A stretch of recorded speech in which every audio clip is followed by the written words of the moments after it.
Tuan Muda Kedua, aku merasa masalah ini harus selangkah demi selangkah, meskipun terjadi perubahan pada kali ini, tetapi secara keseluruhan tetap berkembang ke arah yang kita harapkan. Mendengar perkataan Desta, Paman Ding bersuara paling pertama. Kemudian, Kirito juga berkata, benar, selama ini keluarga Feng sudah memakan banyak sumber daya publik, tetapi tidak melakukan hal yang menguntungkan rakyat. Tidak hanya itu, Gladia bahkan membiarkan Valora untuk melakukan transaksi barang ilegal. Ini adalah hal yang sangat buruk, tidak bisa diselesaikan dengan sekedar mengatur Geisha Group saja. Berbicara sampai sini, Kirito menatap lurus pada Desta. Aku bisa memberi satu informasi kepadamu. Sikap dari yang di atas kepada keluarga Feng awalnya adalah ingin mencabut sampai ke akarnya.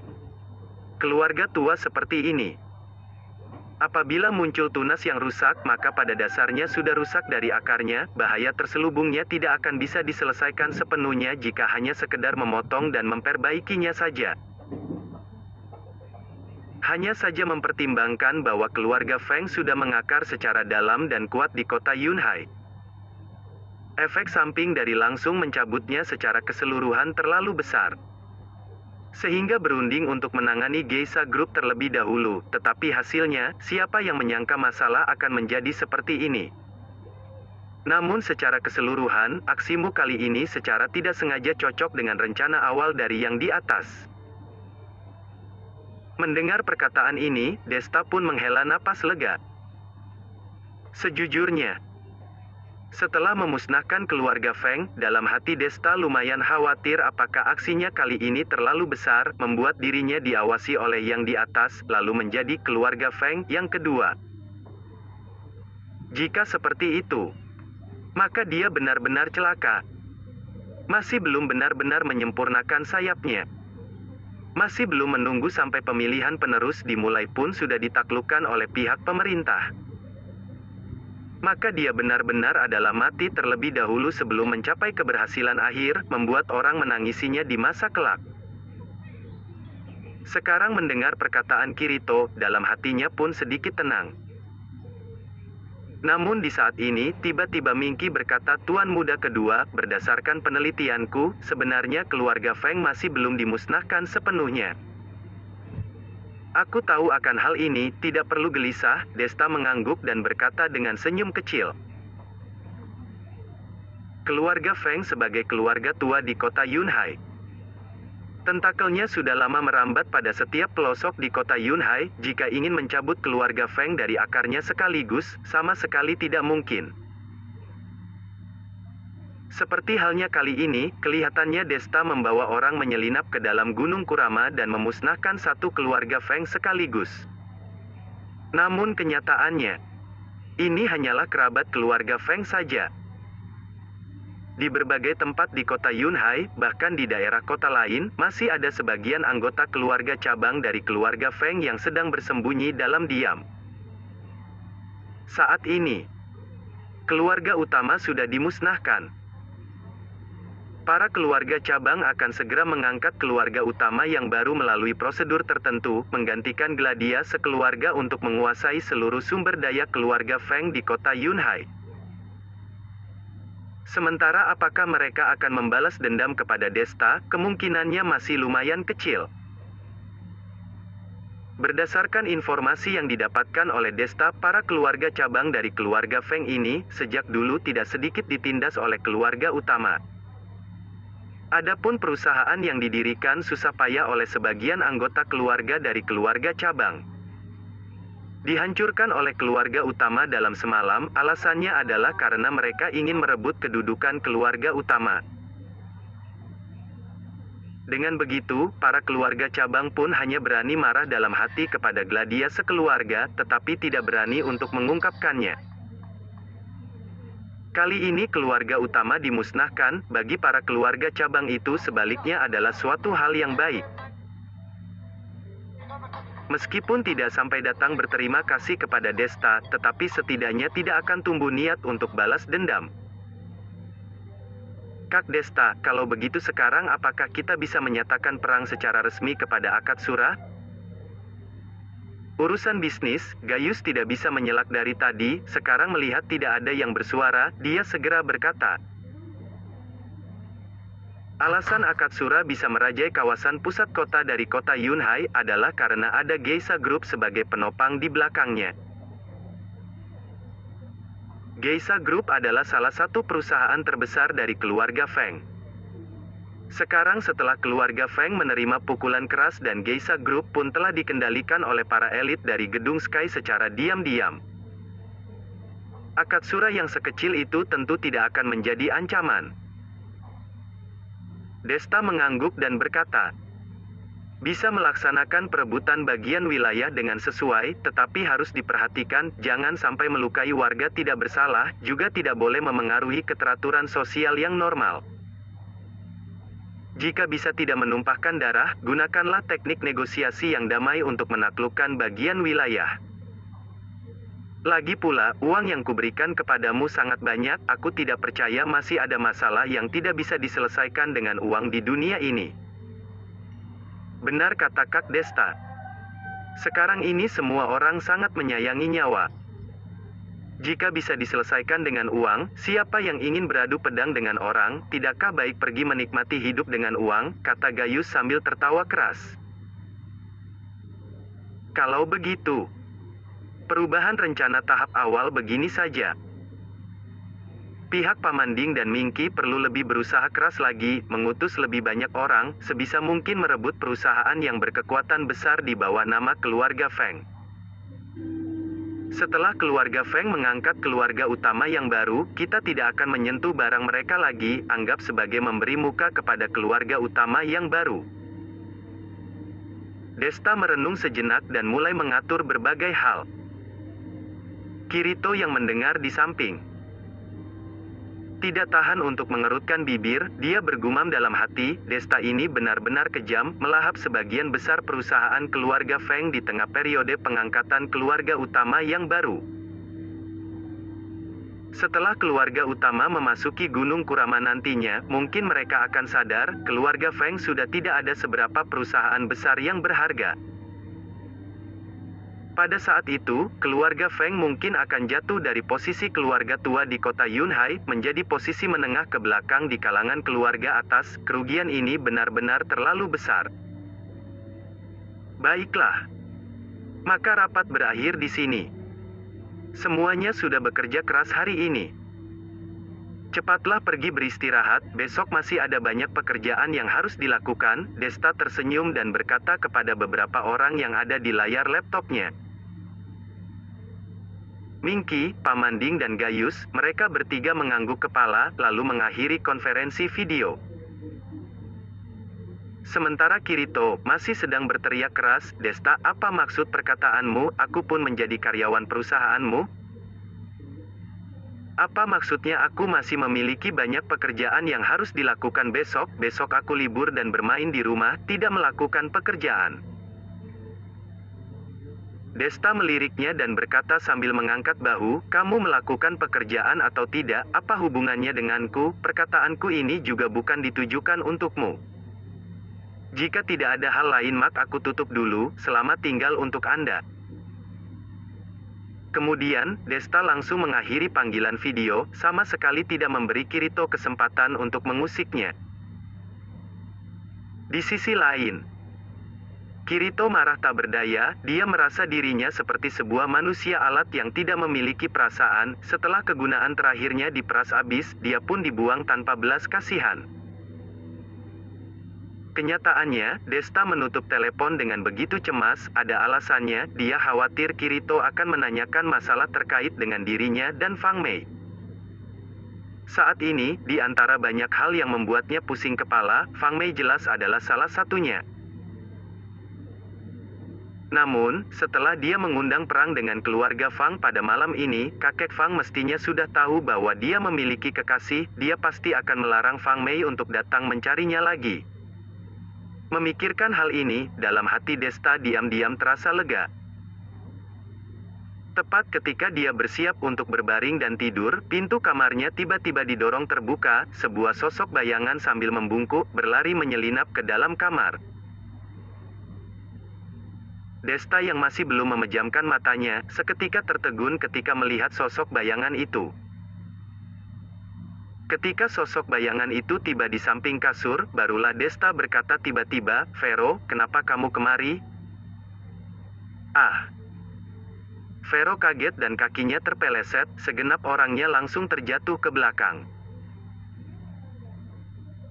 Desta bergegas berdiri dan merangkul pinggang gadis itu, lalu membawanya kembali ke atas kasur dan menahannya di bawah badannya sendiri. Kak Desta, apakah kamu belum tidur?" Vero tersenyum canggung, menatap pria itu dan berkata. Desta mengangkat alisnya dan tertawa, "Tidak penting apakah aku sudah tidur atau belum. Yang paling penting adalah mengapa kamu menyelinap ke sisiku?" Karena aku takut." Vero menggigit bibirnya dan berkata dengan suara yang panjang. Desta mengerutkan bibirnya, memegang tangan gadis itu yang lemah dan kurus, terkekeh, "Lalu mengapa kamu datang ke sini? Apakah berada di sisiku kamu tidak akan merasa takut?" "Tentu saja, selama ada kakak Desta di sisiku, aku tidak pernah takut." Vero memeluk leher Desta dengan wajar, menyandarkan kepalanya di lengan Desta dan berkata dengan suara yang lembut. Desta merasa terkejut ketika merasakan keterikatan yang kuat gadis itu kepadanya dan dia segera memeluk gadis itu dengan erat dan berkata dengan lembut. "Kalau begitu tidurlah denganku malam ini, jadi kamu tidak akan takut." Sebenarnya, ketika Vero masuk, Desta memiliki banyak pemikiran mesum, tetapi saat ini, dia tidak memiliki pikiran aneh tersebut lagi. Dia hanya ingin memeluk Vero sehingga dia bisa tidur dengan nyenyak. Di ruangan yang sunyi, hanya ada suara tarikan dan hembusan napas, mereka berdua tidak tahu kapan tertidur, malam berlalu dengan tenang. Pagi-pagi keesokan harinya, Desta terbangun dari mimpinya. Sebenarnya, sejak ia mulai berlatih teknik bernapas, dia jarang tidur setenang tadi malam. Meskipun dia tidak tidur sekarang juga tidak masalah, tetapi tidur adalah reaksi naluriah orang ketika mereka merasa lelah, jadi Desta merasa sangat senang dapat beristirahat dengan baik. Ketika dia bangun, Vero masih tertidur. Melihat mulut gadis itu monyong dengan postur tidurnya yang menawan, Desta tidak bisa menahan kemudian menundukkan kepalanya dan mencium dahi wanita cantik itu dengan pelan. Kemudian bangkit dengan pelan untuk mencuci muka dan sebagainya. Hari ini, Lalisa akan kembali dari luar negeri. Desta harus pergi menjemputnya di bandara. Karena Lalisa bergegas kembali dari kejauhan dan menyingkirkan semua pekerjaannya demi sedikit urusan pribadi Desta.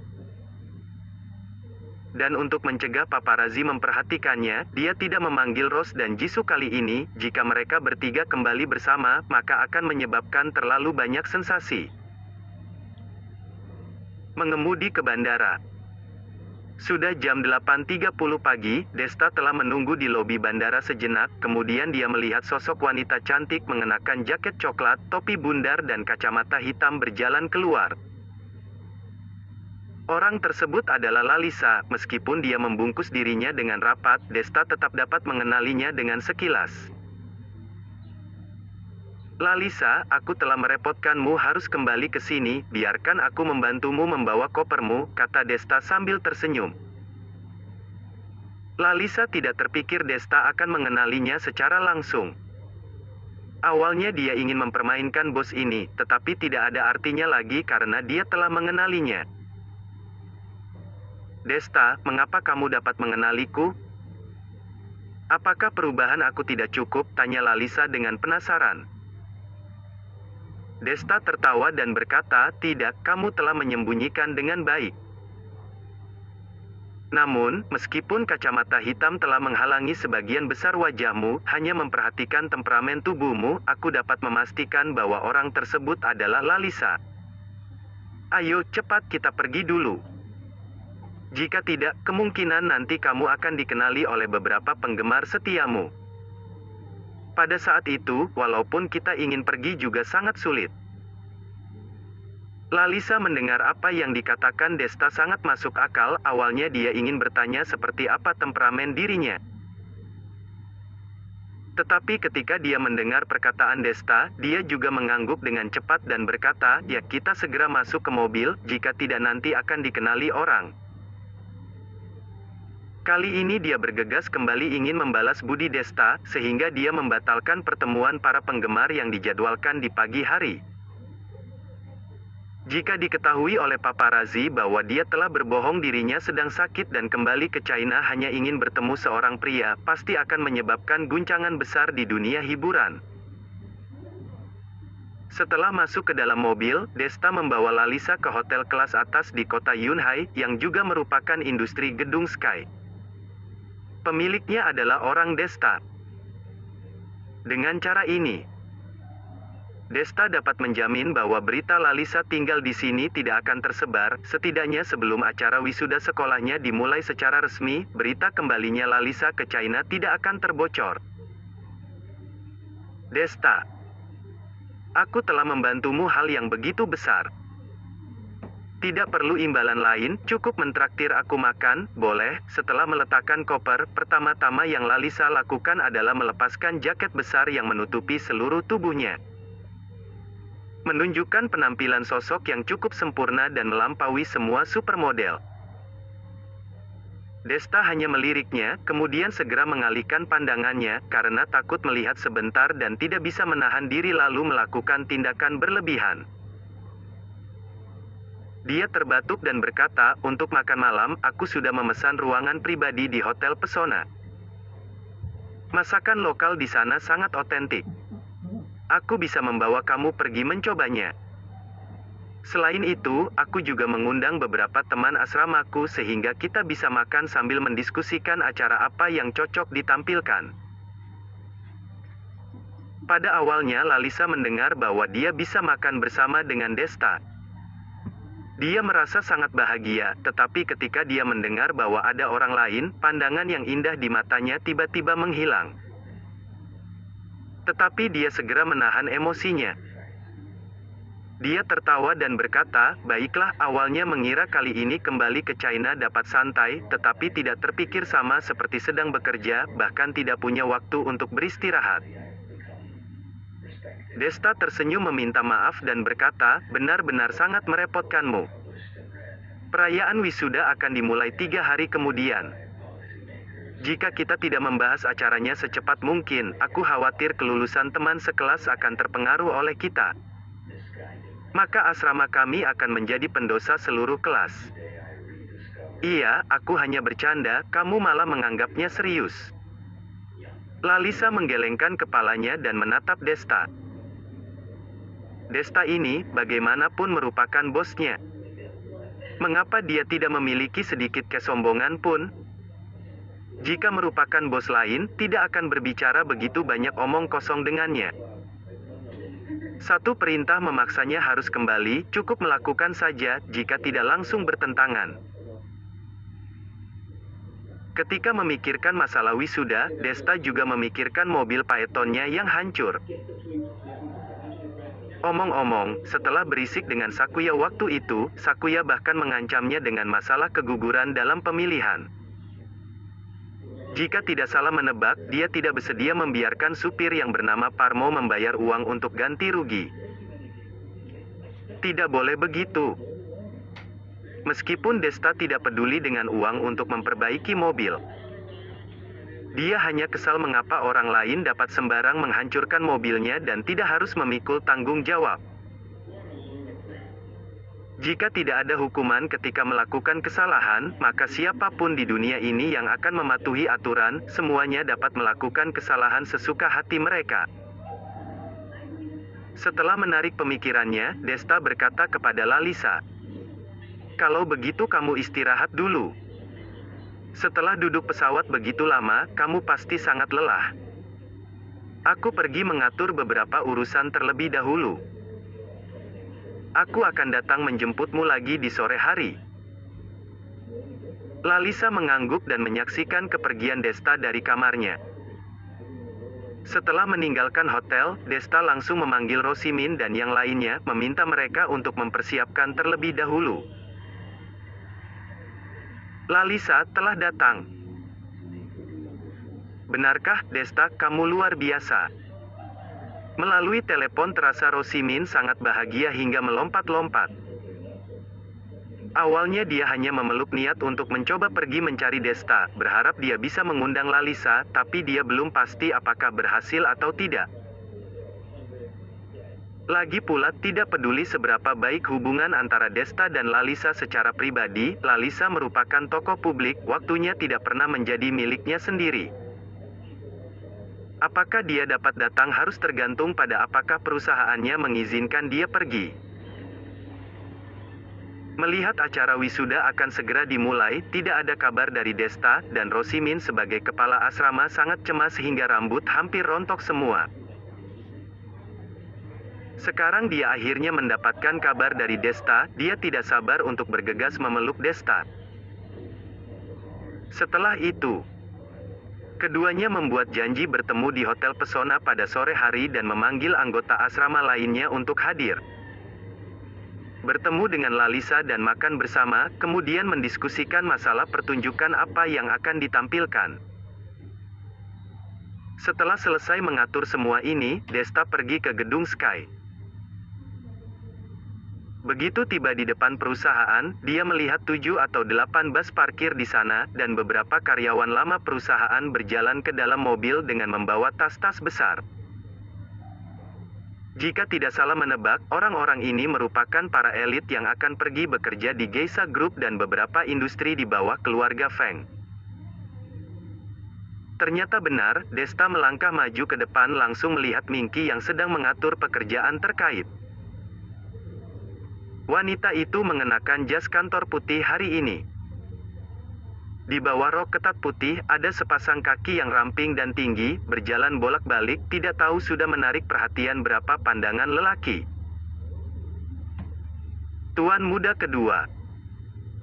Mingki juga melihat Desta, segera menyingkirkan pekerjaannya dan bergegas kemari. Desta tersenyum padanya, bagaimana, apakah kamu sudah selesai memilih kandidat yang baik?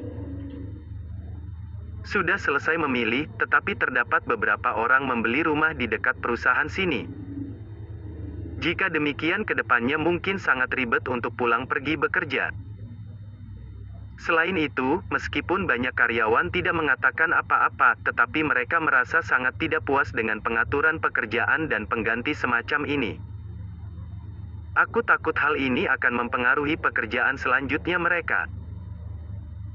Mingki melirik buklet yang berada di tangannya dan berkata dengan tak berdaya. Desta berpikir sejenak dan berkata, tidak apa-apa. Kamu sampaikan kepada para karyawan yang terlibat dalam pemindahan ini.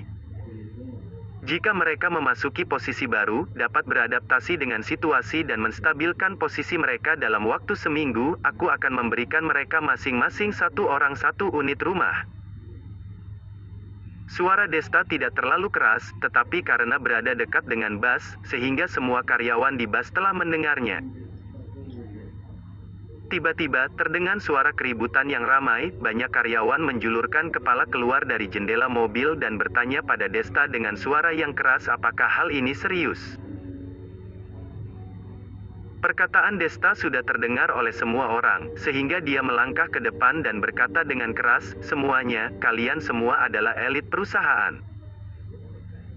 Awalnya, kalian sudah memiliki pekerjaan yang stabil dan gaji yang bagus.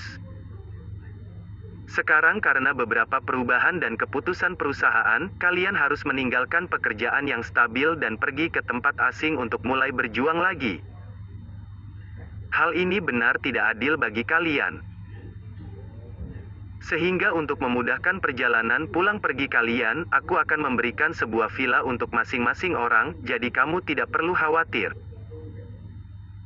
Tentu saja ada persyaratan untuk mendapatkan villa tersebut, yaitu setelah mendapatkan pekerjaan itu, kalian harus melakukan hasil terbaik dalam waktu singkat.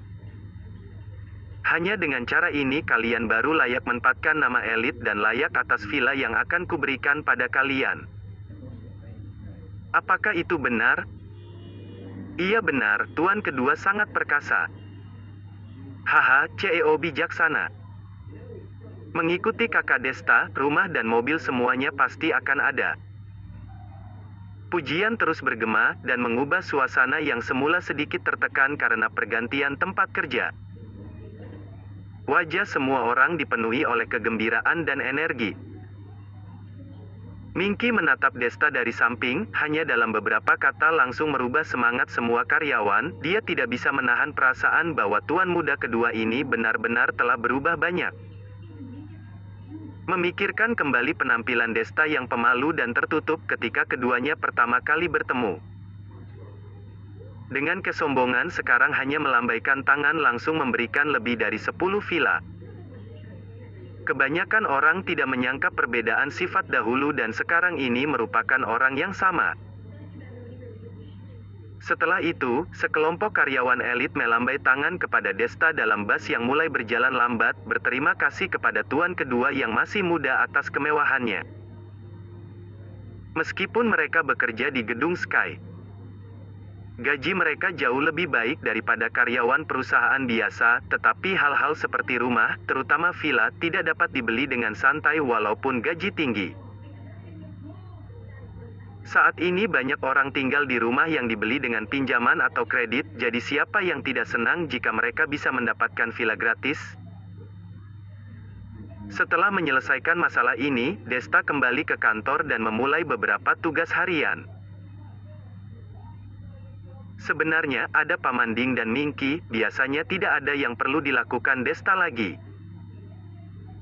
Tetapi Desta tetap ingin berpartisipasi dalam tindak lanjut dari beberapa proyek perusahaan, pengawasan proyek, dan sebagainya. Bukan karena Pamanding dan Minky tidak bisa dipercaya, tetapi sebagai pemimpin sebuah perubahan. Jika dapat menunjukkan wajahnya di depan para karyawannya, akan lebih dekat dengan semua orang dan juga dapat memastikan bahwa insiden pota tidak akan terjadi lagi. Setelah kesibukan, waktu segera sampai pada waktu janjian dengan Rosimin dan yang lainnya. Desta memanggil Rosimin untuk mengkonfirmasi situasinya, kemudian langsung mengemudi untuk pergi menjemput Lalisa. Kebetulan artis terkenal ini baru saja selesai mandi, hanya melilitkan handuk tipis di sekitar tubuhnya yang putih dan lembut. Ketika Desta membunyikan bel pintu, Lalisa membuka pintu dengan hati-hati, dan penampilan yang muncul di mata Desta begitu sempurna sehingga dia langsung tertegun. Desta, tunggu sebentar, aku pergi mengenakan baju dulu. Tentu saja, Lalisa juga memperhatikan tatapan Desta, dan wajahnya yang cantik tiba-tiba memerah. Dia biasanya tinggal bersama Rose dan Jisoo. Dia sudah lama terbiasa dengan memakai pakaian yang tipis di rumah, bahkan terkadang cuaca sangat panas, mereka tidak memakai pakaian setelah mandi, dan bermain-main kembali ke kamar. Kali ini tinggal di hotel, karena ini adalah industri di bawah gedung Sky, privasi Lalisa terlindungi dengan baik, sehingga membuatnya terasa seperti sedang beristirahat di rumah. Jadi ketika dia mendengar bunyi bel pintu, dia langsung pergi membuka pintu tanpa sadar. Untungnya, dia masih mengenakan handuk mandi, dan untungnya, orang yang datang menemuinya adalah Desta. Jika merupakan orang lain, masalah ini sangat berbahaya. Setelah sadar kembali, Desta segera menggosok hidungnya. Ketika dia melihat tubuh Lalisa yang putih dan halus tadi, dia merasakan semburan panas di hidungnya, seolah-olah ada sesuatu yang akan mengalir keluar. Dia adalah seseorang yang memiliki dua wanita, mengapa pengendaliannya begitu rendah, sangat memalukan. Setelah beberapa saat, Lalisa sudah selesai mengenakan pakaiannya, wajahnya masih merah, dan matanya yang berair dipenuhi dengan rasa malu dan tegang, seperti genangan air musim gugur yang terganggu, matanya beriak. Ayo kita pergi, teman sekamarku segera tiba di hotel. Desta dengan susah payah mengalihkan pandangannya dari Lalisa, artis yang terkenal ini. Dia tersenyum dengan canggung. Lalisa mengangguk lalu mengenakan masker dan kacamata hitam, mengikuti Desta turun ke bawah.